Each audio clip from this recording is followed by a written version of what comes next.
Assalamualaikum warahmatullahi wabarakatuh. Kali ini kita akan melanjutkan pembahasan tentang logika predikat. Masih ingat apa itu logika predikat? Logika predikat adalah suatu logika yang didasarkan pada predikat, yaitu suatu keterangan, kata sifat, kata kerja yang menjelaskan suatu objek. Nah, kemarin kita sudah bisa menulis logika predikat. Sekarang kita akan mempelajari cara untuk membuktikan validitas argumen pada logika predikat. Cara yang akan kita gunakan untuk membuktikan validitas argumen pada logika predikat kali ini adalah dengan menggunakan deduksi alami atau biasa disebut dengan teknik derivasi. Nah, bentuk argumen pada logika predikat itu pada dasarnya sama seperti pada logika proposisional, yaitu terdiri dari premis-premis diikuti dengan sebuah kesimpulan. Hanya saja pada logika predikat di sini kita ada yang namanya kuantor. Masih ingat ya, kuantor apa saja? Ada dua macam kuantor, yaitu kuantor universal dan kuantor eksistensial. Kuantor universal itu contohnya yang ada kata semua, setiap. Misalnya saya punya contoh, semua manusia membutuhkan makan. Kemudian kuantor eksistensial itu yang ada kata beberapa, ada. Contohnya beberapa mahasiswa memelihara kucing. Nah, dengan adanya kuantor ini, maka deduksi alami harus mampu menangani kuantor. Bagaimana cara menangani kuantor? Ada dua cara, yaitu yang pertama adalah instansiasi. Instansiasi ini adalah suatu proses untuk menghilangkan kuantor. Jadi yang tadinya ada kuantornya menjadi hilang. Caranya gimana? Caranya dengan mengganti variabel umum, individu umum menjadi individu khusus yang memenuhi pernyataan tersebut. Kemudian yang kedua adalah generalisasi. Generalisasi adalah suatu proses untuk menambahkan kuantor dari sebuah pernyataan yang belum memiliki kuantor. Nah, kita bahas instansiasi dulu ya. Instansiasi ini berarti tadi kita ingin menghilangkan kuantor ya.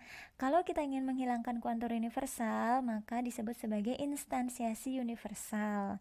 Contohnya, misalkan ada semua X PX. Misalnya semua mahasiswa pintar misalnya ya. Berarti seluruh mahasiswa, seluruh individu pada semesta pembicaraan itu pasti memenuhi pernyataan tersebut, sehingga kita bisa ganti X dengan sembarang mahasiswa yang ada di semesta pembicaraan kita. Misalnya X kita ganti dengan Caca misalnya. Jadi yang tadinya semua XPX, X-nya itu semua mahasiswa pintar, berarti X-nya ini bisa kita ganti dengan sembarang individu, misalnya Caca, Andi, Badu, dan lain-lain. Jadi kita bisa ubah yang tadinya ada kuantor universalnya, ada X-nya, sekarang kuantor universalnya hilang dan X-nya berubah menjadi individu khusus. Yang kedua, kuantor untuk kuantor eksistensial. Di sini kita ingin menghilangkan kuantor eksistensial. Misalkan ada pernyataan terdapat XQX. Misal tadi terdapat mahasiswa memelihara kucing ya. Berarti pasti ada minimal satu individu yang memenuhi pernyataan tersebut di dalam semesta pembicaraan kita. Sehingga misalkan yang memelihara kucing itu namanya Danu misalnya ya. Berarti kita bisa mengganti X-nya ini menjadi Danu dan menghilangkan kuantornya. Jadi terdapat XQX bisa kita ubah menjadi menjadi Danu memelihara kucing. Hanya saja ketika kita ingin melakukan instansiasi pada kuantor eksistensial, kita harus hati-hati nih. Contohnya gini, misalkan saya memiliki dua pernyataan. Yang satu, beberapa mahasiswa rajin belajar, dan yang kedua, beberapa mahasiswa pemalas. Nah, apakah individu yang rajin belajar pada pernyataan satu adalah individu yang sama dengan yang pemalas pada pernyataan dua? Mahasiswa yang rajin belajar adalah orang yang sama dengan yang pemalas? Belum tentu. Jadi di sini Instansiasi pada kuantor eksistensial itu harus menggunakan individu baru yang belum diinstansiasi pada premis sebelumnya. Jadi misalkan beberapa mahasiswa rajin belajar, saya instansiasi mahasiswa yang rajin belajar itu misalkan adalah Andi. Andi rajin belajar, maka premis 2 itu yang pemalas tidak boleh kita instansiasi menjadi Andi lagi. Kita harus instansiasi premis 2 ini menjadi orang lain. Jadi di sini instansiasi pada kuantor eksistensial itu harus menggunakan individu yang baru. Nah, kemudian yang kedua adalah proses generalisasi. Ini adalah suatu cara untuk memunculkan kuantor dari pernyataan yang sebelumnya tidak memiliki kuantor. Generalisasi juga ada dua, yaitu generalisasi eksistensial.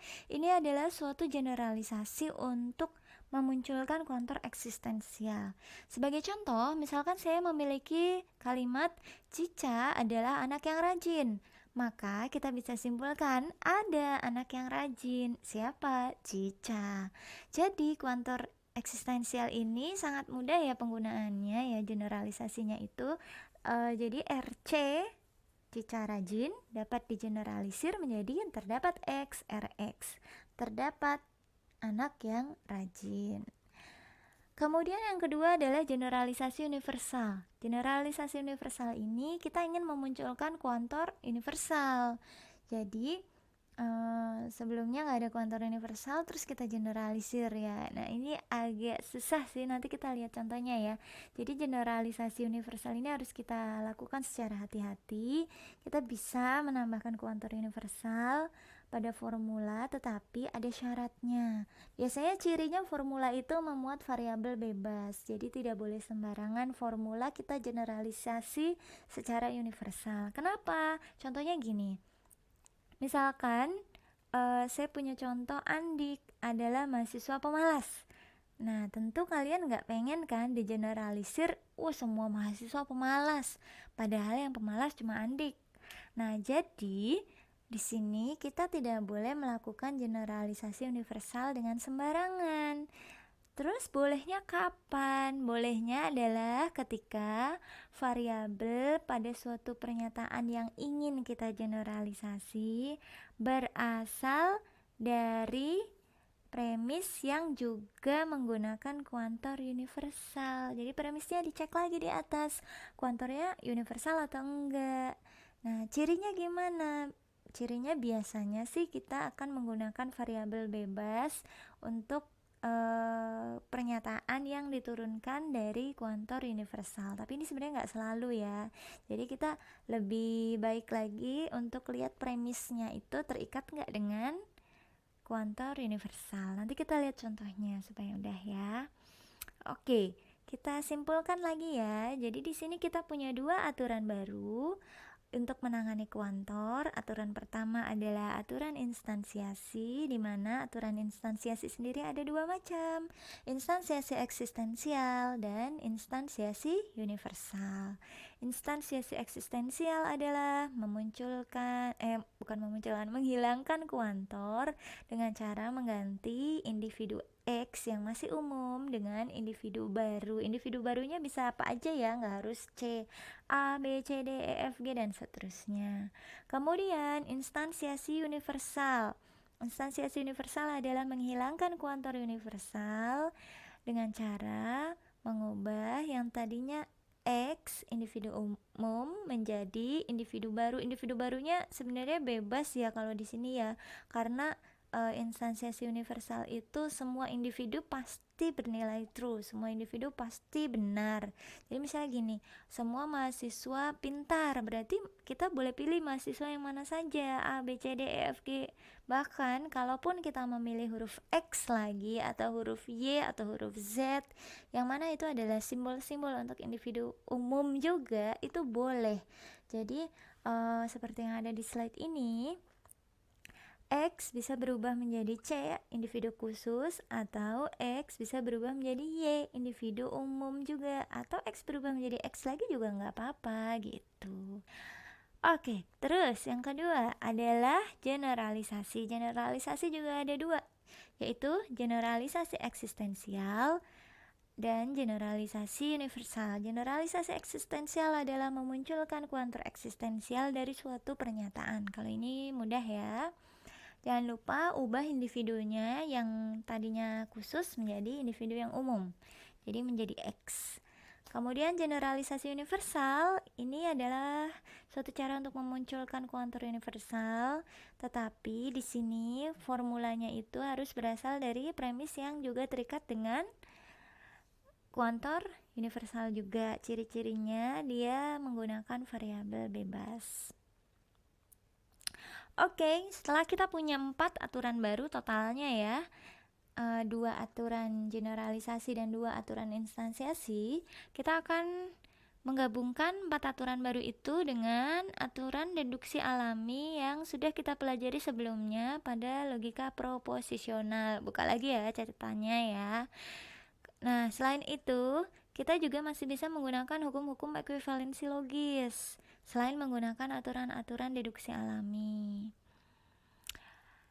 Jadi di sini kita perlu menggunakan apa saja? Yang pertama, hukum-hukum ekuivalensi logis, hukum-hukum deduksi alami atau inferensi, dan yang terakhir yang barusan kita pelajari, instansiasi dan generalisasi. Nah, tapi diingat kembali, ini udah pernah kita bahas juga ya sebelumnya ya.